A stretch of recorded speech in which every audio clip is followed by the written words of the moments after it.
Alright, what's going on, guys? Trev back again. Here to bring you another video. This one's going to be doing my monthly review for the Walking Dead comic book series. This one's going to be a review of The Walking Dead issue 112. Just getting started with the war.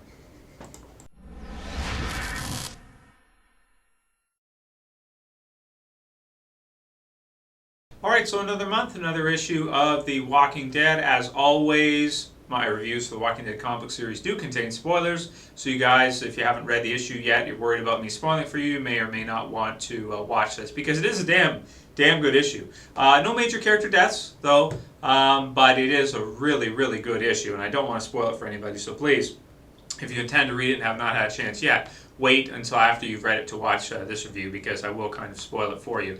And it is really exciting. We're basically getting to see the start of the war beginning. I liked in this issue that we did have some really exciting action, and it seemed like a close one. Like it was really close near the end of the issue here when Rick had Negan at gunpoint and was, it seemed like, especially with this beautiful splash page illustrated by Charlie Adler, that he shot him. You get the blam, Rick's like yelling as he does it, and let's see, what does he say right before that? He says, you ever hear the one about the guy who brought a baseball bat to a gunfight? Effer. I say effer because I try not to swear on YouTube. We got some younger viewers and stuff, and sometimes I get some parents complaining, don't swear, bad influence on my children. So whatever. Well, I'm reviewing The Walking Dead, like as if that's good for kids anyway. But anyway, and just a beautiful splash page of Rick while he's shouting, and it says blam across it, only to discover afterwards that actually, because when you're reading that, you're thinking, oh my God, is Rick going to kill Negan just like that? Is he going to die just like that? No, it can't be that easy. And at the same time, he gets his gun shot out of his hand, so he's not really injured himself either. But it was just a really exciting sequence how it all played out. Lots of fun. So let's take it from the top. From the beginning of the issue, we take off just after the death of Spencer, Negan killing Spencer, and Rick arriving back at Alexandria Safe Zone with his splinter group of these survivors. And basically finds out about what happened to Spencer, is really pissed. And another really cool splash page of Rick yelling, some really great emotional art from Charlie Adler in this one of Rick. And he's shouting, he says, I thought we had an agreement, because he's angry at Negan because Negan just killed Spencer when, he really wasn't supposed to do that.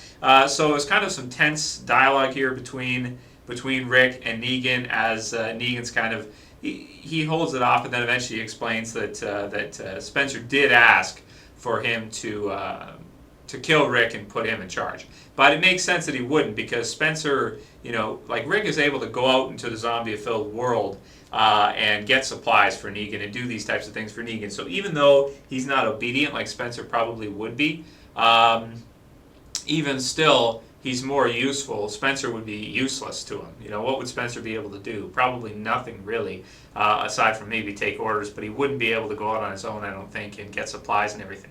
So then Rick gives Negan half of his stuff and scrambles because at this point, Rick has all the people in Alexandria there, all of his fighters and stuff.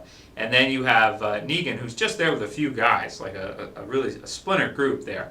So Rick figures this is his chance to do it, to go after it. He gets it. Andrea gets her to go up in the clock tower. Great sniper spot. And just some great artwork of different characters from Negan's group getting shot, killed, and Negan getting a little bit worried, and then the line from Rick, like I said earlier, you ever hear the one about the guy who brought a baseball bat to a gunfight effort? And then the blam, awesome splash page, and then we find out that it wasn't actually Negan who got it, and it was Negan's men who got Rick, all of his snipers. Snipers and riflemen, I guess you could say, just out in the near vicinity. And then it's kind of fun how Negan and Rick are, they're yelling back at each other. Negan's yelling at Rick at this point, and basically letting him know that when it comes to guns, it's stupid to use them against walkers at this point. Guns should only be used against the living, the thinkers, because they're much more dangerous than the dead, which I do agree with. That's for sure. And then, really cool, another really nice splash page, and you have all of Negan's men that start walking out from around the area that we didn't even know were there, probably I don't know, somewhere around 20 of them or so, and they all have guns. So that changes the way we look at Negan's group, because I thought Negan's group didn't really have that many guns. The Saviors did not have that many guns, but as we're finding out now, they certainly do. They have a lot. Good enough at least to fight a battle or a war. And then awesome page at the end, in case you haven't noticed, you're effing effed, you stupid effer. As he smiles, and Rick is like crapping his pants. Oh shit. So wow, what an exciting cliffhanger to end this issue at. Just a really exciting, tense, what's going to happen next type of issue with lots of action. And you know, the war is about to start, so we kind of knew when we were reading and everything that it's not going to end just like that. Rick's not going to kill Negan yet. Negan's not going to kill Rick just like that yet. So, or at least we wouldn't think so. So, you know, just going to be really excited to see how the whole war plays out and everything like that. And I mean, it made sense from Rick's perspective and our perspective that he would try to take Negan down. It's just that we didn't know, and he didn't know, that Negan actually had like 20 dudes all around with rifles and, you know, at gunpoint, waiting in case something goes down to storm the place if they need to. So really cool issue. I'm going to give it a 9.5 out of 10. Thought it was great. The art was amazing. Really cool usage of the splash pages so that we kind of, you know, as we turn, we see what happened. Did Rick kill Negan? And just really cool how, you know, with a comic book you can get that kind of stylistic, what's the word I'm looking for here? Like lull or, you know, as you're reading the page, you see this and because it's in a comic book form, you don't know what's going to happen next, and then you turn that page and you see it, and it's like the reveal on the next page. So that's kind of something cool about comic books that you don't see used as often as it probably should be. Very genius there.